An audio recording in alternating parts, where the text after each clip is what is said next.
Prediksi Sevilla versus Barcelona 11 Februari 2021. Sevilla dan Barcelona akan berhadapan di babak semifinal Copa del Rey 2020-2021. Leg pertama akan digelar di Ramon Sanchez Pizjuan, kandang Sevilla, Kamis 11 Februari 2021. Sevilla di Copa del Rey musim ini akan mengandalkan Luuk de Jong yang jadi penyumbang terbanyak dengan 3 gol atas namanya. Sementara itu Barcelona mencapai babak 4 besar berkat kemenangan atas Granada di perempat final. Sevilla dan Barcelona sudah berjumpa sekali di La Liga musim ini, yakni pada pekan kelima di Camp Nou. Sevilla sukses menahan imbang Barcelona 1-1 di laga tersebut. Dua pertemuan terakhir Sevilla dan Barcelona selalu berkesudahan sama kuat. Itu termasuk 0-0 di Pizjuan musim lalu. Akankah pertemuan mereka kali ini juga berakhir imbang?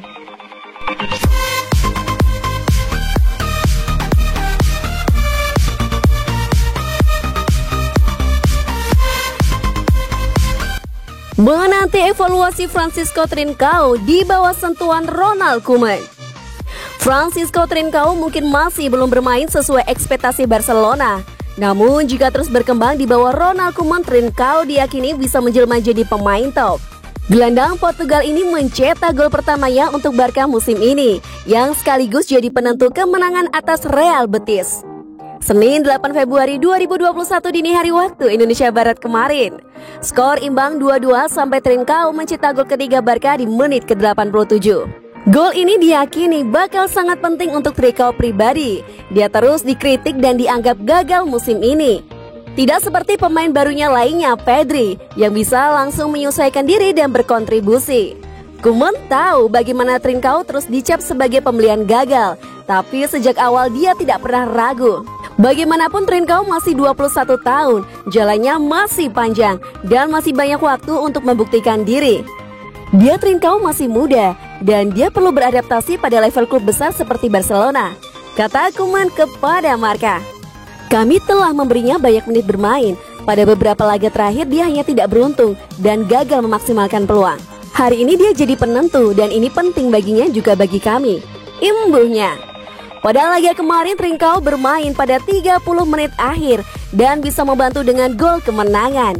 Dia mengaku selalu mendapatkan dukungan dari rekan-rekan tim. Situasinya tidak benar-benar sulit. Rekan tim saya banyak membantu. Saya tidak harus mencetak gol, hanya perlu melakukan tugas saya. Kami mengubah sikap kami di babak kedua dan itulah yang paling penting untuk kemenangan ini, tandasnya pada Marca.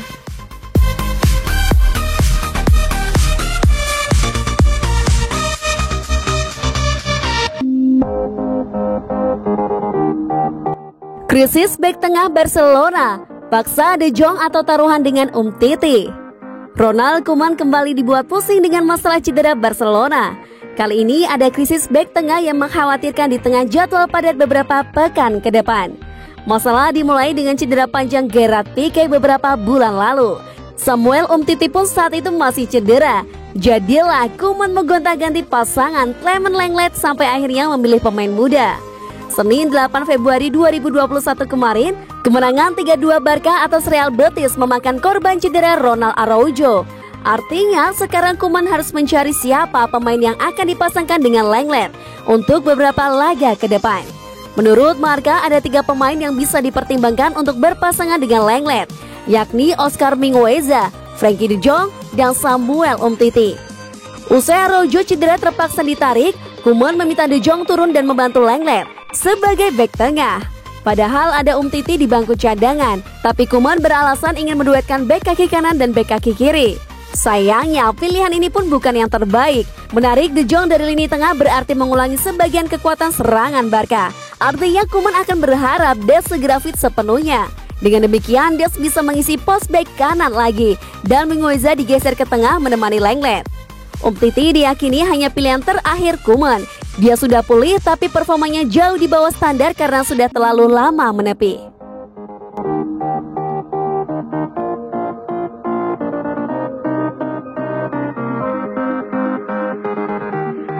Lionel Messi adalah yang terbaik, itu pilihan mudah. Gelandang Lazio Luis Alberto menyebut Lionel Messi sebagai lawan terbaik yang pernah dihadapi. Lionel Messi menurut Luis Alberto lebih hebat dibanding Cristiano Ronaldo. Luis Alberto menjadi salah satu pemain penting di Serie A sejak bergabung dengan Lazio pada Januari 2017 lalu. Musim 2019-2020 lalu, Luis Alberto sukses membawa Lazio menembus 4 besar klasemen Serie A. Lazio pun lolos ke Liga Champions dan kini mampu menembus fase grup. Sebelum bermain di Lazio, Luis Alberto punya karir cukup panjang di Spanyol. Dia pernah bermain di Sevilla, Barcelona, Malaga, dan Deportivo La Coruña. Luis Alberto pernah satu lapangan dengan Lionel Messi. Luis Alberto pun pernah berada di lapangan yang sama dengan Cristiano Ronaldo sejak pindah ke Lazio. Menurut Luis Alberto, Ronaldo dan Messi adalah lawan sulit yang harus dihadapi. Namun jika harus memilih salah satu, maka Luis Alberto akan lebih memilih Lionel Messi. Lionel Messi adalah yang terbaik yang pernah saya lawan. Itu pilihan yang mudah. Saya selalu lebih menyukai Messi daripada Ronaldo, tetapi dia juga luar biasa, ucap Luis Alberto. Tidak ada pemain lain yang pernah melakukan apa yang mereka lakukan. Sambungnya kepada Gil Autogol.